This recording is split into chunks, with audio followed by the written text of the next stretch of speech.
Welcome to the August 19th meeting of the Glendale Housing Authority. May we have roll call? Authority member Ajinian, Here.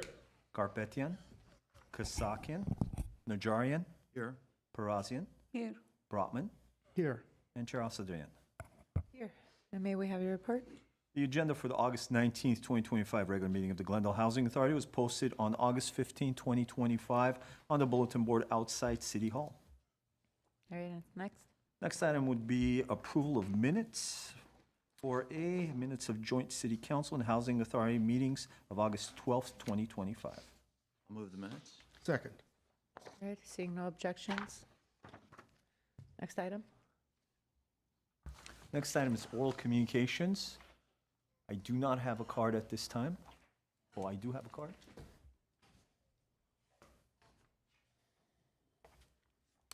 Do have a card. It's, I have Beth Brooks. Beth, come on down.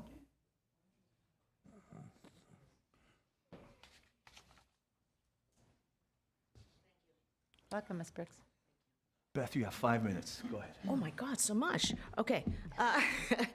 According to the scientific poll that you did a few months ago, one of the top two concerns in the city is rental assistance, particularly for low-income seniors and the disabled.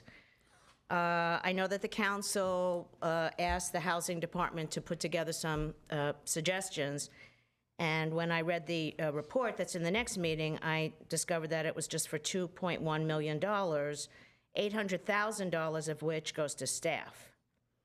And then that amount of money was divided up into different groups that were, in addition to what the scientific poll said they would like to have, so that you had a utility program, which had really just come from the GWP budget, I believe, and should be out of, okay, you're shaking your head, out of, you know, this little bit that's left, the 1.2 or 3 million that's left, shouldn't have, you know, additions to the fund, you know, to help low-income residents. That should come from GWP, especially if you want rebates, you know, for heat pumps. I think you should also get the money for GWP for, you know, for rental assistance, not from this small pile of money. So my concern is that, is there more money coming? Is there money from the general fund? Is there some idea you could give us in the next meeting? There's a potential of this amount of money. This is the bucket which will come maybe from here. This is the bucket which will come maybe from there. And we will prioritize low-income seniors and the disabled and the elder, you know, because they seem to be the you know, the people who can't go out to work. I mean, if you're able-bodied, you know, I know you could be low income, but you're able-bodied, and you should be able to, trust me, I've been there.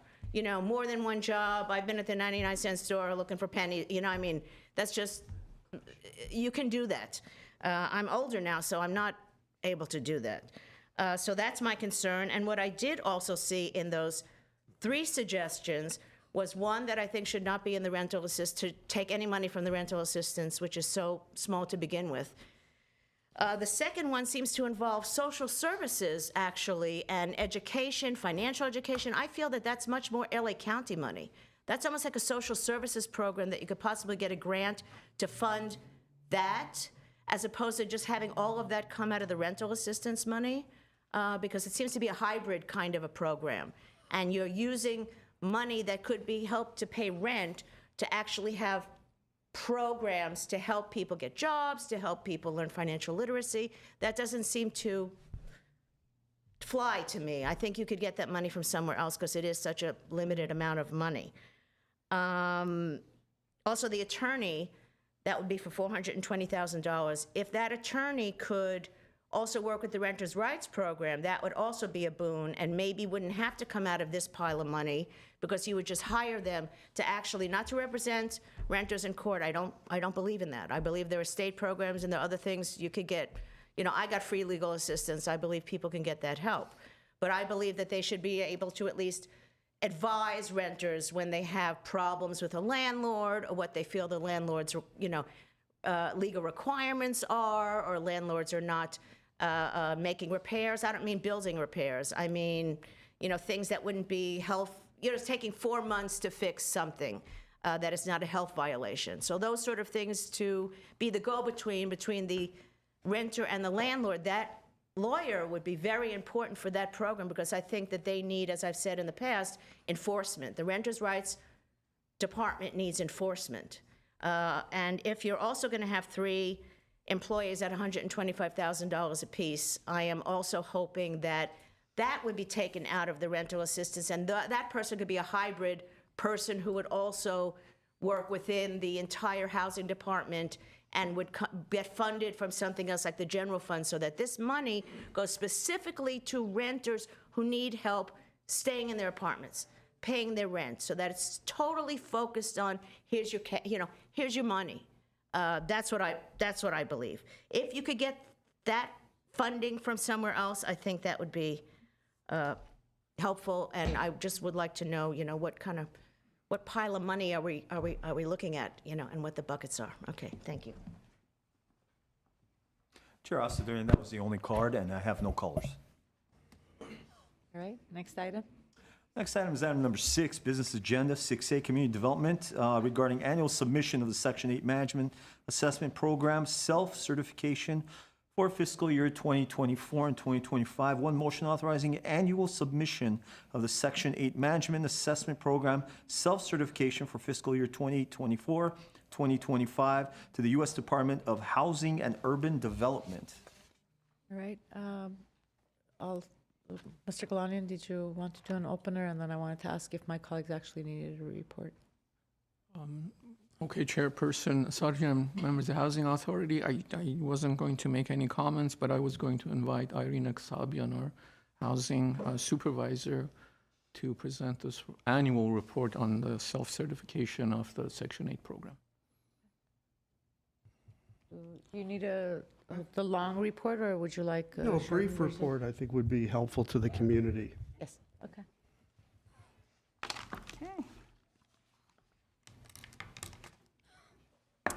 Good afternoon, Chair Asatian and members of the Housing Authority. My name is Irina Kasabian, and I'm Housing Supervisor for the Housing Division. The Housing Division is seeking your approval to submit the annual Section 8 Management Assessment Program self-certification to HUD, also known as CMAP. CMAP is an assessment that is mandated by Housing and Urban Development, and it evaluates the Section 8 program operations based on 14 key indicators.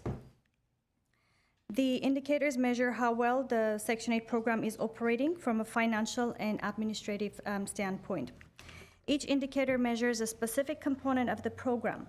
For example, waiting list. Do we have a proper method of selection of applicants from the waiting list?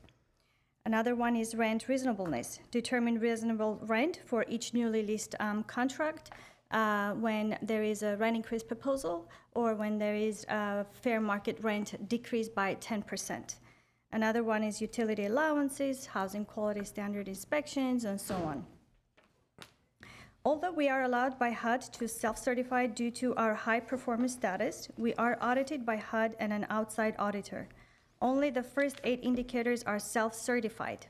The rest are pulled from a centralized database that our agency submits to HUD, and HUD has access to it. The system is called PIC. It's Public and Indian Housing Information Center.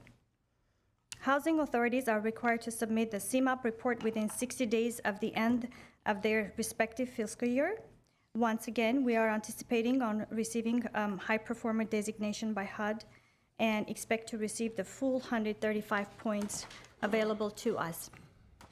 HUD's maximum possible score is 145. However, at this time, we do not manage family self-sufficiency program, and the 10 points under indicator 14 do not apply to us. After our self-certified submission, HUD, an independent auditor, will review our report and analysis and hopefully will concur with our assessment that we are indeed a high performer agency once again. So this concludes my presentation. Thank you for your time, and if you have any questions. Does anyone have any questions? Yes, please. Thank you for the report, and most importantly, being the high performer again. My question is on family self-sufficiency indicator since as of June 2015, no more any families, remaining families, and Glendale is no longer required to administer the program. What's the reason to keep the indicator 14 on the CMAP list? So these indicators are HUD dictated. It's not formatted by us, so it's set up, like I said, by HUD, and it measures not only our housing authority, but housing authorities across the nation. And if not all housing authorities do have family self-sufficiency program, and therefore, if you do not have it, those 10 points, as I said, do not apply. However, 135 pertains to everybody, because that's the main operations of the program. And accordingly, we do get high performer designation based on that 135 points we get. Okay, thank you. You're welcome. Congratulations. Thank you. On the perfect score. Almost. Was it perfect or almost perfect? Perfect. Perfect, except for the category that we don't Which we don't qualify have. for. So, looking back at the bigger picture, what risks do you see in the upcoming year or two to the HUD funding for the Section 8 program? Well, the biggest one that we and other housing authorities unfortunately are struggling, and we are impatiently waiting for the finalization of the budget by the end of September this year, is the budget cuts. You know, what the Senate and House is proposing. One is a little bit better than the other one, but again, it's up to negotiation, and let's see what's gonna bring to us. But given the past history, and for the last few years, we've been operating based on continued resolution, which means you get pretty much the same amount of money every year, and that translates into less vouchers, right? Because you have inflation, you have rental costs rising all the time, and if you're getting the same amount of money, obviously the allocated voucher numbers are there, but you are not able to serve accordingly. So, thinking of a worst-case situation where there's a significant cut in the funding, is it a policy decision as to whether we want to lower the amount, the subsidy across the board, or reduce the number of Section 8 recipients? Is there already a set plan for that? Does council and the authority need to weigh in as to what we think would be the most equitable? Or is it not yet time to get in a panic mode, let's say? Sorry. So it's pretty, like I said, consistent, given we're kind of experienced based on the past year's performance, in a sense of how much budget we get and what to be prepared for. So yes, we do take everything into consideration, including the payment standards, based on which the rental portions are calculated, right, every year. HUD is publishing fair market rents, based on which we establish payment standards between 90 to 110. So at that point, we have to evaluate and see if there is any possibility to decrease the payment standards and take that cost-cutting measures. Worst case scenario, which we've never done, and we do not want to do it, is terminating the current Section 8 tenants, right? Like I said, we've never done it, and we do not want to go there. But we do take everything else that's available to us, and we consult with our HUD representatives in terms of the plan as to how we're going to go about it and get their feedback. Thank you, Madam. Thank you for your answers. Thank you, Madam Chair. You're welcome. Anyone else? No? I'll join my colleagues in saying thank you to you and to all the staff that work hard to get us the perfect score. Thank you. Coming from a family where I used to get grounded if I got an A- because my dad thought I didn't try hard enough to get that 100%, which now you know why I ask for the way I ask things around the city. I'm very proud of the 100%, and I think Mayor Najarian was also alluding to some of the federal policy changes that may be coming down, and so we would expect that if there are any indicators of change coming, that staff would bring that to council even ahead of time for us to be able to make some determinations to get ahead of any issues that may arise. Last week thing we want is for there to be cuts, and we're not prepared for it. Most So, certainly. Thank you. Thank you. Thank you. Right? Chair Asadarian, I do have a caller for this item. Okay. Fernando Roldan, you have 3 minutes. Fernando, go ahead. Thank you. Mr. Mayor, members of the council, I want to thank you for talking about this, the whole Section 8 situation. Just a reminder, especially when doing a budget, and I would also like to ask Madam Director on this as well, please make sure that this section of Section 8 also includes, I know you guys do this, but I just want to make sure to remind you guys, please make sure that the budget includes the ability of making sure that our accessible apartments and housing for people with disabilities, especially those using power wheelchairs, canes, walkers, or whatnot. So I think it's also important to make sure this is pointed out. And as usual, those are my 2 cents on that one, Mr. Mayor. Thank you very much for your time. Thank you. All right. No more callers. Are there any further comments? I'll move Or the question? item. Do you have a second? Second. Uh, Either way. Seeing no objections, it's passed. And then what's next? Madam Mayor, Jim? sorry, can we get a vote on that? Oh, do we have to Yeah. get it? Why? Because it requires, under the Brown Act, I believe it requires a vote. Okay. So Can't vote by acclamation or anything. that's why I'm, I think it's fine. if maybe you- you can, okay. Yeah. So I would just want a clear You- record, you- that's You all. want it on the record? Okay. And then maybe you can send us the rules when it applies and when it doesn't.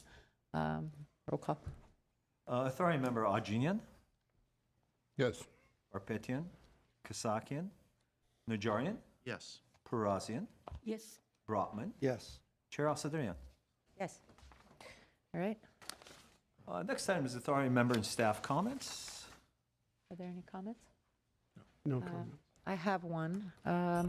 I was hoping that Councilmember Kasakian would be here, but I had a conversation with him last week. As you may remember, when he was the chair of the Housing Authority, he had brought forth doing a housing summit for the city of Glendale. I know that we haven't had one since that time. I would like for us to organize one in the next year.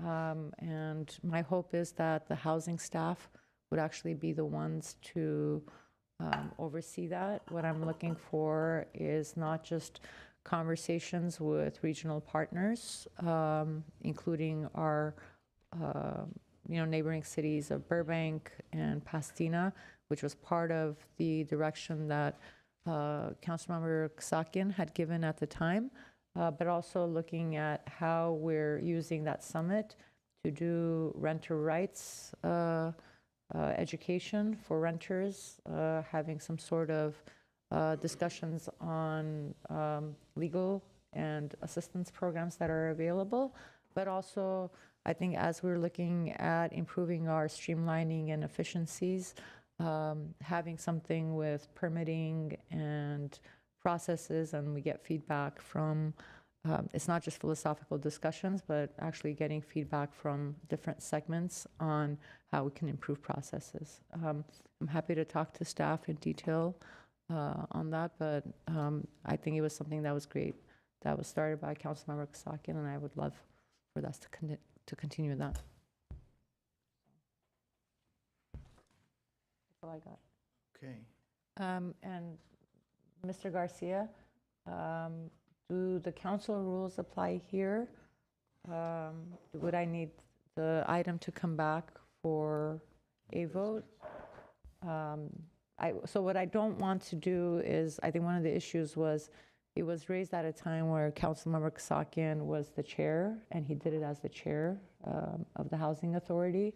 I would love for this to be something that we do on an annual basis, regardless of who's chair and whether they want to initiate that or not. And so with that in mind, that it's not, because as an example, the mayor gets to do certain things during their term, and then the chair does, but I want this to be an ongoing event that we put together. So would that require for this item to come back for us to get votes, or? Only if it Madam Chair, only if it requires an approval of the council, or if it requires a funding, for example, a funding appropriation. But if it's something that the city manager's staff can work with the chair, then it doesn't need to come back. Mr. Galanian, how would you like to do that? Chairperson Satrian, as you noted, we had an inaugural summit during Councilmember Kasakian's chairmanship of the Housing Authority. We weren't able, because of a number of things that we had to take care of, we weren't able to put one together last year. But let me check with staff as to the resources and the funding. I do believe we should be able to accommodate it. If not, then we'll need come back to council for appropriation. Mayor and council members, authority members, if I can give a quick update. Actually, we met yesterday with some other partners across the city to start assembling a program. Likely, we will come back to council with an update on that so we can make sure that that program fits the vision of the council as well as the housing authority. But we are looking at not only some of the things that you mentioned, Councilmember Satrian, in terms of our partnerships with our excuse me, regional cities or cities around the region, but also showcasing what we've done for housing as well. But by all means, please pass along any additional recommendations, and eventually we will put together a draft program that we'll present to council. And the intention is to hold these summits on an annual basis moving forward. So, Mr. Galanian, would it work better if, as chair, and then you and staff, we have a conversation, and then we can see, I can learn about the details of what you're putting together, and then we can figure out if I need to bring this forth in a different matter. I just want to make sure that we're aligned. As chair, we were planning to brief you once we have been able to assemble a draft plan, a draft agenda, if you will. Okay. All right. Thank you. Move to adjourn? Second.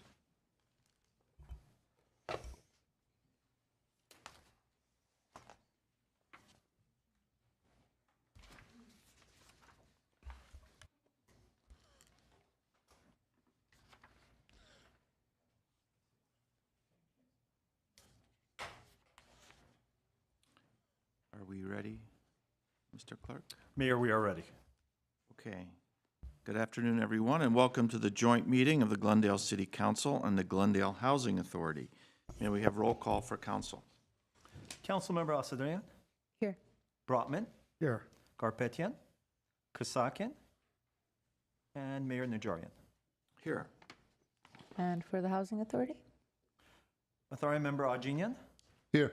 Garpetian, Kasakian, Najarian, Here. Parazian, Here. Brotman, Here. and Chair Al-Sadrian. Here. May we have your report?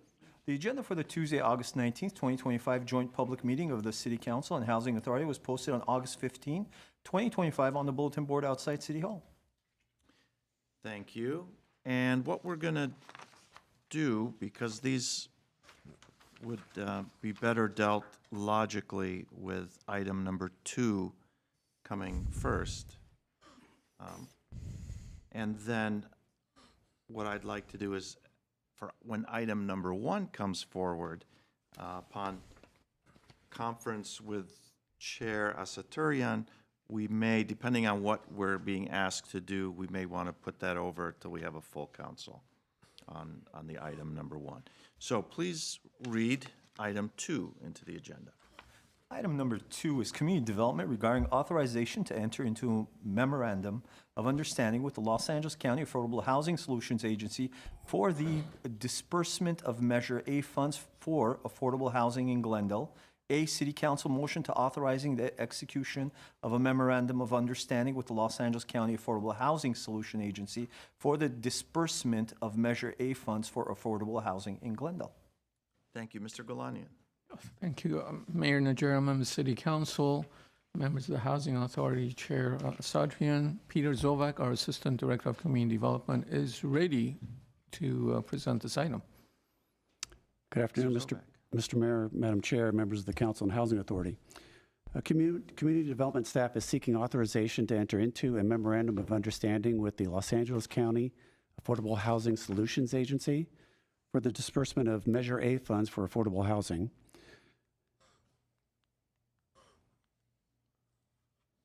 Thank you. I'll just rely on you then moving forward. It's supposed to work. All right. Try it. So the Los Angeles County Affordable Housing Solutions Agency, otherwise known as LACASA, was created by the legislature as in 2022, is under Senate Bill 679.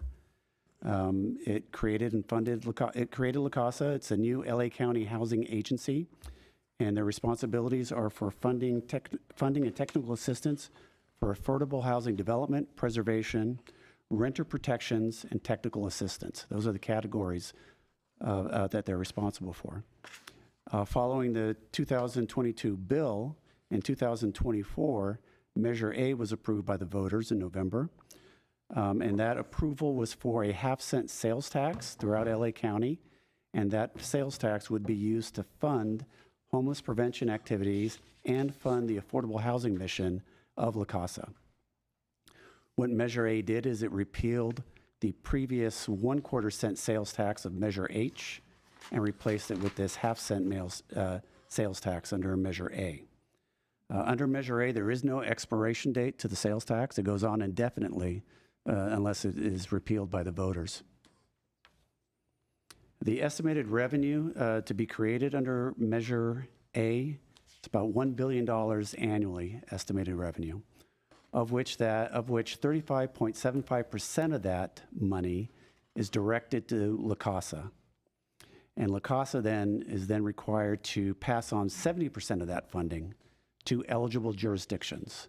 Eligible jurisdictions are cities, COGS, housing trusts. There are a number of eligible jurisdictions that receive funding directly. There are 5 of them. The County of Los Angeles, City of Los Angeles, City of Long Beach, City of Glendale, and City of Santa Clarita are eligible to receive Measure A money from LACASA directly. All other cities must receive it through their respective COGS and/or regional housing trusts. And I should say that the Burbank, Glendale, Pasadena Regional Housing Trust is one of those sub-agencies that will receive money, and that money will be going towards Burbank and Pasadena for their programming. Next page, please. This slide shows you, slide number 3 shows you the disbursement across the other various cities and agencies. As you can see, Glendale's slated to receive in this fiscal year $5.1 million. And that $5.1 million is broken up into 4 categories. Approximately $350,000 is required to be spent on technical assistance. Technical assistance can include staffing, staff training, interactions with LACASA and trying to get better programming, consultants, things along those lines. $2.1 million this year is slated for renter protections and homeless prevention activities under RPHP. And then finally, there's a combination of approximately $2.4 million and $600,000 under the category of production of affordable housing. And that is split between new construction, and that's typical affordable housing development projects that we do right now. And then flexible under is slated for preservation and rehabilitation of existing housing. So they've kind of split those 2 areas in that category there. And again, this is just a description of the funding and the pots that's being received by Glendale. Are there any questions on these categories before moving on? No? Okay, next slide. So at this point, here are LACASA's next steps. They are asking us to execute the MOU.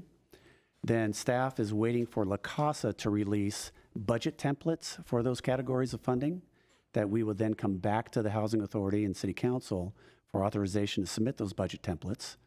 And then at that point, we'd be waiting for them to finalize their program guidelines and regulations, accept our budget template, and release funding. Next slide. That's the LACASA steps. In terms of our steps, we can go back. We are asking for authority to execute the MOU. We are talking right now, and following my presentation will be one on renter protection and homeless prevention programs. And that's part of one of the categories of funding that we need to provide back to La Casa for funding. And we need to provide that and submit our budget templates by October 1st. So once you provide direction on that, we will go back. Hopefully we'll get some direction on potential programming under the RPHP category. Then we would come back to the Housing Authority and City Council by October 1st so we can submit the budget templates and request funding. La Casa it's a brand new agency. They're going through their growing pains as well. They're very limited in terms of staffing. They don't even have a location yet for their offices. They're all operating remotely.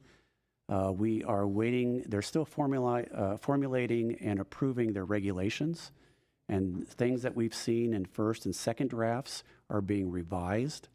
There are revisions actually taking place tomorrow at the La Casa level by their board. And so it's still something that's in process. So as we get direction on some of the renter protection and homeless prevention programming, what we intend to do is take that direction, go back to La Casa, show them these categories and how we've have designed the programs and make sure they agree with that it meets the regulations, and then come back to the city council for approval on things like that. I don't have anything else unless there are questions of the council. Housing Authority. Mr. Virginia. Yeah, Peter, on slide 3, under the agencies, number 13, unincorporated Los Angeles County, what would that be? Can you elaborate on that?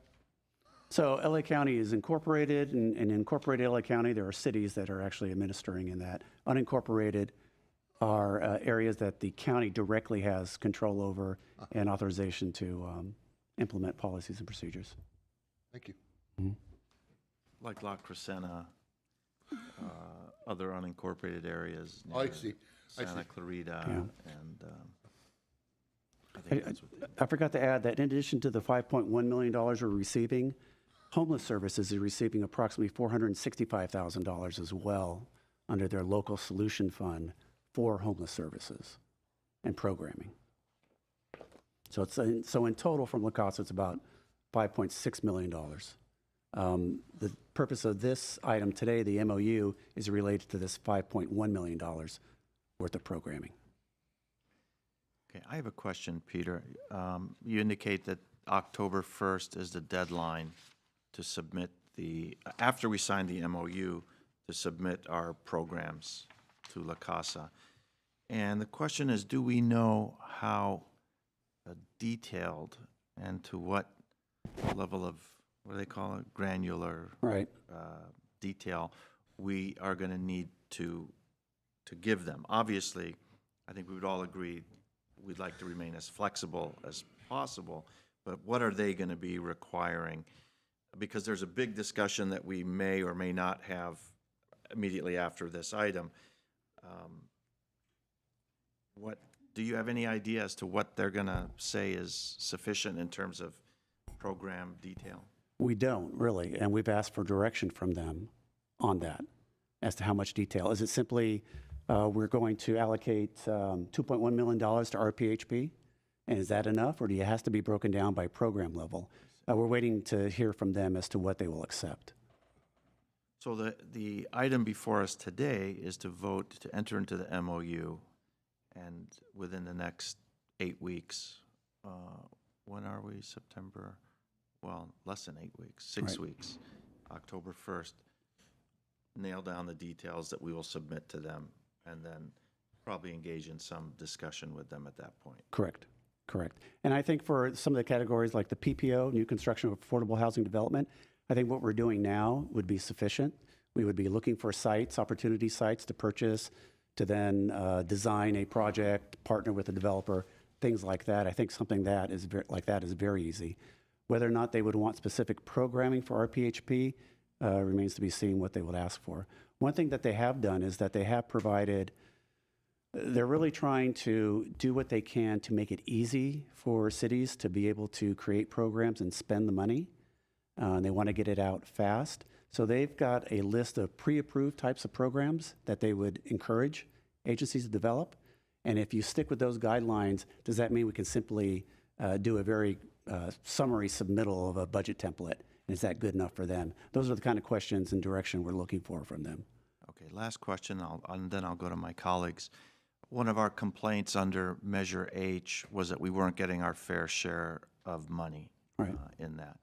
Have you looked at our 5.1 million versus the total 1 billion that's being collected and determined whether that's a fair allocation to our city of 210,000 or whatever we are? No, we haven't looked at it from that perspective against the 1 billion, because by statute, they're required to pass money on, only certain amounts of money on to La Casa, whereas the county and the agency administering the remaining money gets to keep that. If you look at it just from, let's say, what we contribute to what we're receiving back, if I'm not mistaken, the quarter-cent sales tax is about $10 million estimated to generate annually to the county. So a half-cent sales tax would be $20 million. And for $20 million, we're getting back $5.6 million from the county directly, or La Casa directly for that administration. So 25% back, much better terms than what Measure H was, certainly. Okay. Thank you, If I Mr. might, I Mr. Brown. think something's missing from that, which is 2/3, or more or less 2/3, is going to La Casa. The remainder, I'm sorry, 1/3 is going to La Casa. The remainder 2/3 is for homelessness. And we would expect to get some of that, but that depends on, I guess, grants we request and things we do. So this money isn't the sum total of what we're going to be getting back. This is just that 1/3 that's going to La Casa. And of that money, 25%, not of that money, I'm sorry, 25% of the total 1 billion is directly allocated to cities. So that money comes straight to us. So out of 1/3, more or less, that goes to La Casa, 25% comes straight to us. But the rest kind of depends, I guess, a little bit on us and on the county, on our supervisor lobbying to get, our fair share. It's a very strict formula that they developed. So it's based on RENA numbers, and we've looked at it a couple times. It's a very complicated formula as well, but it's one that all agencies have accepted, and seems to be the best way to be able to divvy up the funds. Chair Asaturian. Who from staff is on the board or attending the meetings for the city of Glendale? So the representative for Glendale would be the Santa Clarita mayor, who sits on the La Casa board. Okay, and have we met with the Santa Clarita mayor to convey what we want? Staff has not met with the Santa Clarita mayor personally. I know that the Santa Clarita mayor, during its initial nomination process, was speaking to some of the council members and staffers about their nomination for the board, but I wasn't privy to any of that. That's all I know. Okay, have my council colleagues spoken to? No, I have not. Who is the mayor? Do we know Is who it that Paris? No, that's Lancaster. Then it might be Lancaster is the, well, Okay, no, so someone from Santa let's- Clarita. Let us know, because we. I think, it would so be helpful. Mayor, I think it would be important for us to maybe have a meeting with staff and set up a formal meeting of what we want. If that hasn't occurred, then I want to make sure that things that we need as a city and that we want moving forward don't get lost in lack of communication or us not doing our job in reaching out, unless staff is has somebody that's appointed, that's continuously communicated, then can provide feedback back to us. I don't want to overstep, but again, I want to make sure that we're actively lobbying for the things that we want and communicating that to our representative on the body. I agree. I hear you, and that's something we could look into. I just want to caution, though, that the funding component is something that is set in statute and by the La Casa Board already. In terms of programs and things like that, that we would like La Casa maybe to roll out in the future, certainly that could be done. Right. Okay, and we'll look to staff Right. to guide us. You're in the thick of it every day. Sure. There is one thing I forgot to mention, is that under the category of RPHP, one of those things that the La Casa Board is considering tomorrow is requiring that at a minimum 20% of that $2.1 million be reserved for, because I heard it brought up earlier, be reserved for legal services and tenant protection education. So that might be a program, if approved tomorrow, we'll be required to come back and develop something and move forward with that. So if, for administration so in as an Glendale. example, if that is something that we want, making sure that our representative is communicated to and made aware that, hey, we want to make sure that we're pushing for that because we're interested in that in Glendale. Right. Just as a point. Right. Other comments from authority or staff? So this is a council motion? Correct. Will someone move? Do you have any cards? No, there's no cards. Okay. Will someone move item 2?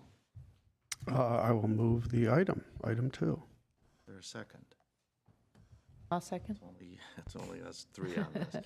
A roll call for council. Councilmember Asadrian, Yes. Brotman, Yes. Garpetian, Kasakian, and Mayor Najarian. Yes. I'm sorry. Yes, item 2. Wait. Item 1. Is that item 2? Yes. So for item 1, let me speak to the city attorney. We do have a limited number of council members, and would staff feel comfortable hearing from only 3 of us when we say we like this program, we don't like that program, realizing that there are 2 council members out? Is it something that we have the luxury of time to push back a week or whenever we have the full council? I'll have to defer to staff on the timing, but I do know that staff was seeking direction on the parameters of the program. So I think that the question is with the council members that are here, do you feel comfortable making that decision and giving direction to staff? Or do you want the full council here to do that? Yes, Chair. Mayor, I think given the importance of this item, we should wait for our council colleagues to be here. But I don't want to end up in giving direction and then have it come back and then we have to do it See an all over opposite. again and so forth. And I do think that as part of the staff briefing I had yesterday, by the way, kudos to Sipan for just knowing all the answers without having to look them up. But part of that was also, so I was the one that I had initiated for this report to come. Part of that was also not just the funding source that's provided, but of what we have or what we had as a program and how much we had allocated in the past that's running out. I had asked staff to also share some of the subsidy programs that we have currently in place where it's running out. I think it would be helpful for staff to circulate that to council and then for us to have that discussion when all of our council members are here. But I do think it's important for us to know also what are the programs that are going to be running out of funds in addition to that assistance program that we knew that was running out. Because when I had brought this up, I had just said, like, I'd like a report on what we had before and what you recommend as staff. And so I don't want us to be under the impression that certain programs are continuing on when funding sources are running out and like they're at the tail end of it. So if there's I'm thinking that probably it'd be best that we continue this, seeing that we're missing 2. I know that makes the deadline a little tougher for staff, but hopefully, Or a deadline? There's no deadline. well, no, it's the October 1st. We have to, Oh, do we need to read this in if we're going to ask these questions, or? It's probably bad. Well, it's probably best. Okay, so let's read item 1 into the agenda.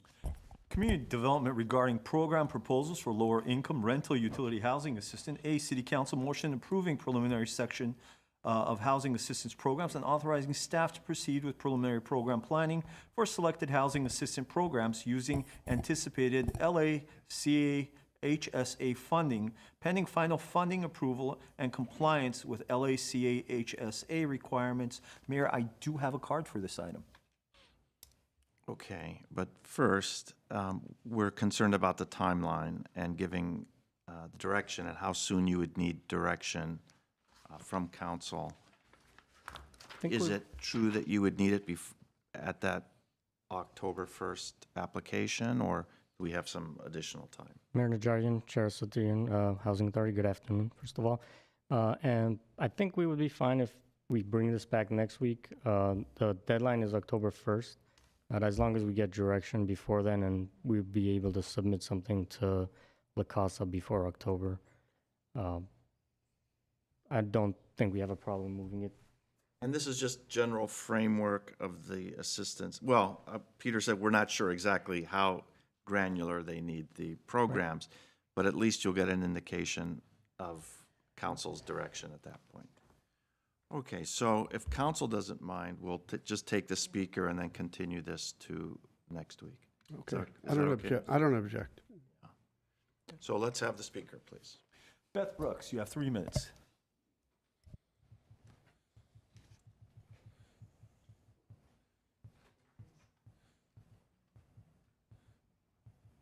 Thank you. I'm just going to read out a couple of things that I read in the proposal. So for electricity, you would be giving a few thousand people $100 for 3 months. In the temporary rental assistance, you'd be giving 18 to 43 households $18,000 worth of rental assistance, which sounds very strange to me, why you would give such a small number of people so much money. I mean, again, like I said before, being, one of those people for whom $100 makes a difference at the end of the month, I think you should spread it out even a little bit. I think giving, 18 to 43 households $18,000 is crazy. The Life Wrap, which would give rental assistance in addition to training, vocational services, financial education, monthly training, help with the budget, you would give between 21 and 36 households $10,000. And then you've got a small-scale pilot program that would give 6 to 10 households $13,000 to $20,000. So when I read this, it was like a shock to me, that you're giving so much to so few. I don't understand that. I read the proposal. It was absolutely shocking to me. I think that this is about quantity. A lot of people need help. And even if you give them a little bit of help, given that their electric bills have gone up so much, $100 and $200 is a lot for people. It gets them through the next month when they get their check from disability or Social Security or SSI or wherever they get their money from, or their pension, wherever they get their money from. This to me was unworkable. I'll be honest with you. This to me was unworkable. 6 to 10 people get $13,000 to $20,000, and 21 to 36 households get $10,000, and I'll read it again. 18 to 43 households get $18,000. I don't see how that's even something you would think about. Sometimes Occam's razor, I don't, just explain it a little bit, when you're solving a problem, just do the simplest thing, the most logical thing, the most common sense thing. Help a lot of people at least a little bit, try, do that. Because I don't think you can justify helping so few people with so much money. I don't think that's fair to the public. Thank you. Thank you. No more cards? Mayor, we have no more cards. We need a formal motion to continue to a date certain. Okay, so without objection, we'll continue this. Mayor, if I may, I just want to make sure that staff circulates the programs that we had. And if I can ask you to just send a framework of the original program that we had, that I was hoping to have a discussion on beyond what's provided here. That's all. Councilmember Sutton, we can draft a short memo to council. Thank you, I appreciate So it. this is, just so I understand it when I get it, this is going to be the current subsidy programs and where we are with them. Yes. Funding, et cetera. Okay. All right, Yeah, that's fine. I mean, if it's coming back, if you can just attach it to the report. But I don't want to create more work, just whatever you have. And that email that you had sent me with the dates. Thank you. Okay, is there a motion to adjourn So for moved. council? So motion to adjourn for council. Council is adjourned. And for Housing Authority? Move to adjourn for housing? Second. Housing is adjourned. Okay. Next up, if we're ready, Mr. Clerk.